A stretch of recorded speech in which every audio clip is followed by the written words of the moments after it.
we are back again, and I'm so pleased to have Eric Washburn. He's the director of the Elephant Man, which is based on a true individual, actually. We have Ken Goldfarb with us, and we have George Filieau as well.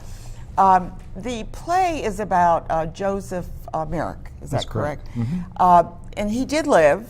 He was in the 1800s. Mm-hmm. He was kind of a, I don't want to say freak of nature, but an anomaly, we'll put it that way. Yes.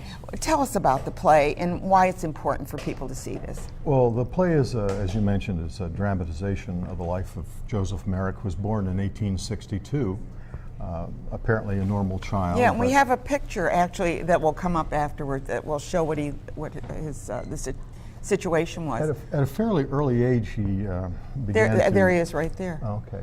Yeah, and he was normal when he was born? Yes, he was. Okay. And about the age of 3 or 4, he began to exhibit some anomalies, as you mentioned, relating to his skin and also his bone structure, and these got progressively worse as he got older. And he had a very loving mother who died when he was 11 years old, and not unlike most people of the time, he left school when he was about 13 years old. Tried to find employment as a street vendor, eventually ended up in a workhouse. Didn't like that very much, and subsequently he decided to put himself on exhibit, which was a sad situation, but it was the best he could do at the time. He was trying to eke a living. Yes, yeah. Yes. And his deformities were so extreme that at one point the authorities in England decided it was just impossible for him to exhibit. He tried a similar job in Belgium, and that didn't work out. So he finally made his way back to England, and just by happenstance, the place where he was being exhibited there was near the London hospital. Yeah. And a surgeon there, Frederick Treves, just happened to come by. Does one of these people play that part? Yeah. Well, George Filieau plays the administrator of the hospital, and Ken Goldfarb here plays Bishop Howe, who was very interested in helping Merrick spiritually. What Treves did was to bring him to the hospital and essentially provide sanctuary for him for the last 4 or 5 years of his life. So the play is, as you would expect, it has a lot of melancholy moments. In rehearsal, I'm choking up now a little bit just thinking about it, and the actors kind of make fun of me because of that. But there are moments, even in rehearsal, where I'm thinking about the actual life of Joseph Merrick, what he went through. And so, although there are these melancholy moments, there are also moments of tremendous inspiration, kindness, and gratitude. Yeah. So, forgive me. That's okay. We're going to go over to Ken. I'll let you take a deep breath. Ken, okay. Tell me about your part, and you've been acting a while, I understand. Lately, in the last dozen years, I'd done it much earlier in my life and then took a break for a long time. Yeah. But the character I play is a real person, Bishop Washburn Howe, who learned of Merrick and came to discover that he had some religious background as a youth, apparently, and decides to help support his spiritual development, his religious observation, and played, I think, a significant role in that aspect of his life. Now, Joseph was not cognitively impaired. No, it turns out... He was a very intelligent man. Yeah, that was not, apparently it was not really recognized early on, partially because his speech was so impacted by his deformities. They thought that... And it was while he was at the hospital, I believe, that it became apparent that he was fairly intelligent and liked to read, and again, had some religious background as well. And George, you've been on the show so many times. Yes. It's always good to see you here.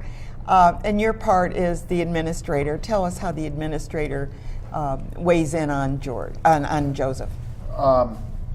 He certainly likes Merrick, but Mr. Gam uses Merrick to raise funds for the hospital. Actually, like a poster child. Sort of. Yeah. Actually, initially, Mr. Gam wrote to the London Times and about Merrick, and there were there was a great outpouring of contributions to support him so he could stay at the hospital, because it was not a hospital for the incurable. It was not the place for him, but he had nowhere else to go, and the public supported him being able to stay there without the hospital spending its own funds.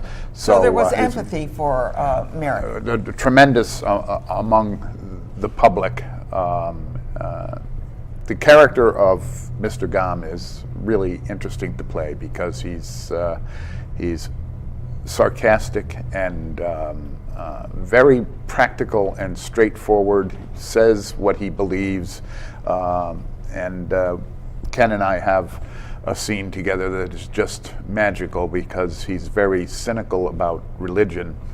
So he and the bishop sort of clash, and everybody in the play has their own way of dealing with Merrick and sort of using him. Everybody wants him to be like them, and there's a whole sequence in the play about, well, he's going to be like us.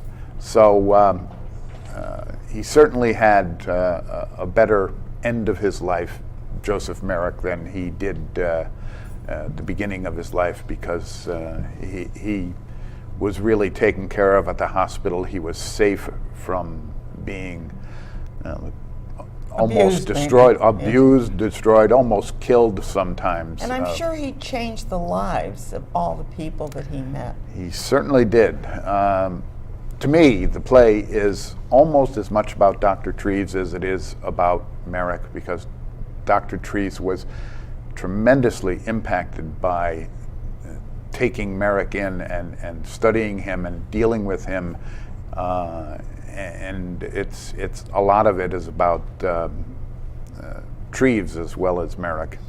This play would be for, I mean, I can't even imagine the makeup that you're dealing with. I mean, I just can't even fathom that. Who's doing the makeup? Well, that's an interesting point. Usually when this is done as a play, there is really not the... They use a cloth. They use a cloth for the scenes in which early in the play, where he's dodging mobs and stuff like that. But early in the play, that's removed. And when it's done as a play, there is not the prosthetic makeup that your viewers may be familiar with from the movie of 1980, which had Anthony Hopkins in it. Often when it's done as a play, the actor will contort himself early in the play. So he just does it physical. We're doing that a little bit differently in this play, in a way that I think will be interesting to the viewers. Well, I would recommend, if you want to learn something about Joseph Merrick, I think is his middle name, you would have to see the play, because it's an amazing story. Yes, there's been movies made, and even Cher did a movie called Mask, which was kind of based on that same idea. So there were some really great movies made, but you want to see the play to kind of get a feel, and you can tell how Eric is affected by this.